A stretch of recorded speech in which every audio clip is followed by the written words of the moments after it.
kita juga bisa jadi lifeguard di Indonesia gitu ya. Kita dididik ya, tapi keterampilan untuk evakuasi ini itu yang penting. Oke.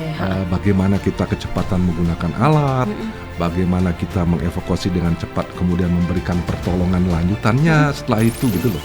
Nah itu yang penting kan di sana kalau di kolam renang atau warna-warna air yang ada. Jadi tidak kemampuannya yang berenang jauh. Aduh, emang ya kalau udah ada lifeguard, wisata di Bali ini, wisata airnya itu jadi auto aman teman-teman. Pasti banyak nih ya yang minat, gimana sih Kak caranya aku mau berprofesi nih jadi lifeguard, gimana caranya? Jadi see you on the next di part 2 YouTube RRI Singaraja Official.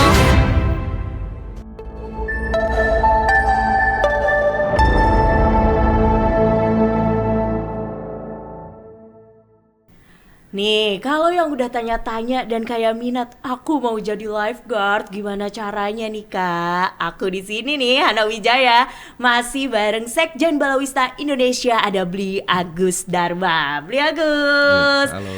Nih kalau tiba-tiba ya, ada Gen Z itu pengen banget nih supaya aku pengen berprofesi jadi lifeguard, kayaknya enak. Soalnya kan Gen Z sekarang tuh belajarnya gak cuma mau di indoor aja nih Bli, maunya juga di outdoor. Gimana tuh caranya Bli? Ya, jadi sebelum mau menjawab pertanyaan, saya balik dulu pertanyaannya lagi. Oh, gimana tuh Bli? Gini ya, mau kerja di dalam negeri, apa di luar negeri? Waduh, udah langsung ditawari peluangnya dalam negeri atau luar negeri. Iya. Kalau dalam negeri Bli? Nah, kalau dalam negeri jadi sama ya sama dengan di luar negeri ya. Pendidikannya sama gitu ya. Jadi yang lebihnya adalah bagaimana kita nanti kalau ke luar negeri itu ada wawancara. Wawancaranya bahasa Inggris. Oke. Nah, itu yang harus kita kuasai. Di samping kita kemampuan keterampilan lifeguard itu. Ada keterampilan untuk berkomunikasi dengan bahasa Inggris. Oh, itu kalau mau di internasional. Ya, betul sekali ya. Tapi kalau cuma di dalam negeri aja harus gimana? Kalau di dalam negeri cukup bahasa Inggris dasar gitu ya. Jadi menyapa, bagaimana kita menyapa, terus kemudian kita bilang kalau itu tempat bahaya seperti apa begitu ya. Nah itu saja. Jadi komunikasi ya natural saja sebagai seorang kepada seorang tamu begitu ya. Nah cuman sekarang begini ya. Kalau kita memang ingin sekarang nih kita ingin menetapkan bekerja di luar negeri begitu ya. Ya artinya ambil latihan begitu ya. Kenapa? Karena ada syarat. Syaratnya apa aja tuh? Yang syarat pertamanya ini adalah bisa berenang 400 meter maksimum 8 menit. Oh, berenangnya harus cepet berarti. Kalau kita lihat perenang-perenang kita yang ikut lomba, 400 meter itu biasanya 4 menit. Oh, 400 meter 4 menit. Ini maksimal 8 menit 8 buat jadi menit. lifeguard. Oke. Jadi itu sudah masuk kategori yang nantinya kita bisa bekerja di luar negeri begitu. Terus Jadi itu harus dipersiapkan itu saja. Oke, persiapannya itu selain tadi bahasa Inggrisnya harus mahir. Ya, kalau Oke, bisa bahasa Inggris conversation aja. Conversation gitu ya, aja. biasanya begitu ya, percakapan ya. Minimal umur ada nggak sih Bli? Kalau umur biasanya ya, kalau kita mulai pendidikannya gitu ya, itu 17. Oh, 17 mulai Ya, pendidikan. Berarti biasanya begitu lulus SMA bisa ya Bisa langsung langsung ya. ya, bisa ikut ya, apalagi senang ke air gitu terutama ya. Cuman saya saran ini, kalau kita ada pendidikan, itu artinya kita sudah di-assess. Oke. Sudah dites kemampuan kita berenang itu biasanya pada saat kita pelatihan itu, bukan mulai dari situ kita belajarnya baru berenang begitu. Oh, jadi udah harus tadi bisa yang 400 meter 8 menit pokoknya maksimal. Iya. Jangan sampai pas ngetes itu Betul. buat tes-tesan itu Iya, jadi ya. betul. Jadi Itu otomatis harus udah lolos ya Bli ya. Itu yang ke luar negeri kalau bisa ya. Oh, oke. Nah kalau umpamanya kita bisa hanya paling minim nih 50 meter ya 5 menit gitu ya. Ya itu juga bisa gitu ya. Itu kategori ketiga dia. Oh, kategori ketiga Nah tetap. ini tapi yang dipentingkan adalah Kalau 50 meter benang 5 menit, itu kalau di kolam renang, ini kan beda nih. Kalau kita jaga di kolam renang ini, jadi jaraknya nggak terlalu jauh begitu ya. Nah itulah yang syarat ketiganya sebenarnya. Nah jadi kita juga bisa jadi lifeguard di Indonesia gitu ya. Kita dididik ya, tapi keterampilan untuk evakuasi ini itu yang penting. Oke. Bagaimana kita kecepatan menggunakan alat, bagaimana kita mengevakuasi dengan cepat, kemudian memberikan pertolongan lanjutannya setelah itu gitu loh. Nah itu yang penting kan di sana kalau di kolam renang atau warna-warna air yang ada. Jadi tidak kemampuannya yang berenang jauh itu gitu. Jadi ada kemungkinan juga adik-adik ini tidak berkecil hati juga begitu ya. Betul. Jadi kalau berenangnya nggak bisa cepat, masih bisa tadi Betul sekali. diakalin ya Bli Iya. ya. Emang kalau basic lifeguard itu harus ada alat apa aja sih Bli? Kalau kita berenang ya dalam kondisi kita menolong tanpa alat itu sangat berat sekali. Jadi kita memang dedikasi kita, kuatkan tenaga kita, kemampuan kita ya tujuannya adalah menyelamatkan. Itu kalau di kolam renang. Ya, di kolam renang yang tidak jauh berenangnya begitu ya. Itu bisa kita menggunakan tanpa alat. Tapi kalau kita menggunakan alat, ya minimal ya kalau ini yang kalau yang paling gampang itu kalau yang tidak sadar itu kita lempar dulu bisanya gitu. Kita lempar pelampung, dia pegang pelampungnya, kita tenangkan dia, kita bisa tarik ke pinggir dan dia harapannya selamat. Nah, itu biasanya yang seperti itu. Tapi kalau sudah kadung tenggelam, ya kita harus memang cari ya mereka itu. Nah, kemudian yang kedua alatnya adalah ada pelampung, ada tali, ada tiang panjang begitu. Kalau di kolam itu ada kayak bisa bambu ya kita pakai ya, atau bisa tiang lah gitu yang bisa menjangkau lebih jauh gitu. Nah, tali kita bisa lempar dia kalau itu ya. Terus ada juga pelampung ring buoy gitu ya. Nah ring buoy itu kita bisa kalau ada 1-2 orang kita nggak bisa ya mereka bisa gantungkan 2 orang gitu ya. Nah kemudian ya itu sederhananya kalau kita jadi ada yang namanya kalau di lifeguard itu tube rescue. Tube rescue itu semacam pelampung yang bisa ditekuk itu biasanya. Pelampung yang bisa ditekuk. Tujuannya adalah kalau kita menolongnya di ombak, itu biar nggak lepas dia. Waduh Mbak, kalau sudah lepas Mbak itu susah mencarinya juga. Itu kalau kita nggak tekuk dia di belakang ada kaitnya begitu, kita kunci ceklek gitu ya, udah nggak lepas dia. Nah, kenapa? Ketika kita dapat terus lepas, itu kadang-kadang nyarinya juga susah Mbak. Itu udah kendala kita kadang-kadang. Nyarinya di situ ya, karena lupa bawa pelampung tekuk tadi itu ya. Jadi kita dapat kita berikan mereka, kita tekuk, kita kunci, ya udah kita sambil berenang. Yuk berenang, kalau dia sadar aja berenang bareng-bareng ya pinggir. Kalau nggak sadar ya kita berenang sendiri, tapi kita sudah minta tolong kepada teman-teman yang ada di pinggir gitu ya. Andai kata kita capek atau gimana dilihat dari pinggir, akan ada pertolongan lain lagi yang membantu kita untuk mengevakuasi dengan cepat begitu. Jadi kerjanya tim gitu ya. Nah kalau yang bekerja sendiri, nah kalau bisa sekarang bekerja secara tim. Inilah kesuksesan daripada penyelamatan itu ya. Kunci kesuksesannya. Biasanya ada berapa satu tim itu terdiri dari berapa orang Bli? Ya, jadi dalam gugus tugas ini ya, kalau kita bicara gugus tugas itu biasanya satu pos. Itu kalau di pantai itu ada 8 orang. Satu pantai 8 orang. Tapi bekerjanya dia hanya paruh waktu aja, setengah hari. Dari jam berapa itu? Dari jam 7 persiapan sampai jam 12. Nah, shift 2 udah masuk jam 12. Nanti jam 2 take over udah gitu ya. Jadi 2 shifting gitu 2 ya. shifting 8 orang, jadi masing-masing shift itu 4 orang.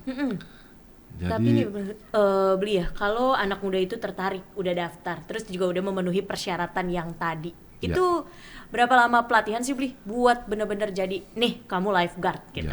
Ya, jadi tidak sulit ya. Jadi bisa menghubungi Bapak di sini, ya, bisa juga langsung kepada markas untuk penyelamatan di Kute, ya ditanyakan di sana informasinya, itu semuanya informasinya biasanya ya diberikan begitu ya.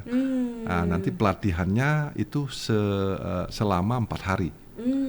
Jadi 4 hari. Jadi sehari pertamanya yang kita dites biasanya, tes renangnya. Oh, itu 1 hari pertama udah tes renang. Ya. Terus kategori mana kita masuk di sana, gitu ya. Jadi kategori yang 400 itu, yang 200 apa yang 100 biasanya ya. Jadi 400, 200 sama 100. Ya 50 sampai 100 itu ya. Oke. Itu berbayar nggak sih, Bli?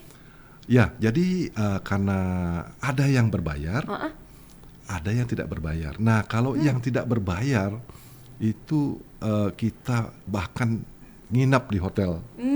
Wah, keren banget ini ya. Itu pelatihannya 4 hari, 3 malam kita menginap di hotel. Nah, yang bayarin siapa? Nah, inilah kita karena kerjasama dengan Dinas Pariwisata ya. Ya, karena pariwisata itu adalah beresiko untuk di pantai, di air ya, wisata tirta. Nah, kita relawan-relawan ini, ya anak-anak muda yang nanti kita menjadikan lifeguard ini, dijadikan lifeguard ini, itu dididik di sana selama 4 hari. 4 hari pelatihan langsung keluar sertifikasi lifeguard itu, nih kamu jadi lifeguard gitu, Bli. Iya, betul. Itu pekerjaannya 1 minggu full? Jadi begini ya, karena lifeguard itu 8 orang ya, itu 1 hari mereka shift ya. Nah, untuk liburnya ini tidak ada libur sebenarnya dalam pekerjaan itu, tapi tetap untuk lifeguard itu bisa dibagi di shift gitu ya. Jadi ketika umpamanya sekarang ya kadang-kadang kerja setengah hari itu kan pingin aja dah gantiin teman yang off gitu umpamanya. Nah, kita bisa itu saling gantian begitu ya. Oke, saya ganti 1 hari ini, saya lanjut sampai sore gitu ya. Udah, nanti yang berikutnya ya sudah bisa libur begitu. Oke. Tapi Balawista sendiri nih, Bli, ya, itu pakai sistem jemput bola nggak sih buat cari kandidat-kandidat calon lifeguard? Ya, jadi kalau di daerah Badung, daerah Bali Selatan ini ya, itu mereka sudah dengan sendirinya. Jadi setiap pelatihan penuh selalu ya. Oh, milenial Gen Z-nya emang semangat ya, Bli ya. Karena sudah tahu wah, saya punya keterampilan ini untuk bisa nanti sebagai apa gitu ya. Andai kata nyari pekerjaan sulit gitu umpamanya gitu ya. Ya, andai kata di bidangnya sulit dan sebagainya, semua ditolak sana sini. Ini kalau keterampilan ini bisa dipakai, kenapa tidak gitu loh. Berguna juga buat life skill ya, Bli ya, kecakapan hidupnya. Kalau yang di Bali Selatan itu sudah pasti rame. Kalau di Bali Utara, nah kita yang jemput bola ini gitu ya, kita kasih tahu semuanya gitu ya, sampai orang tuanya kadang-kadang. Ya karena tidak tahu kemana dia habis itu.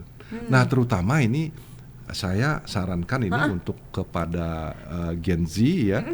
Andai kata ya, ini orang tua Anda maaf ini tidak bisa menyekolahkan Anda sampai sarjana gitu mamanya.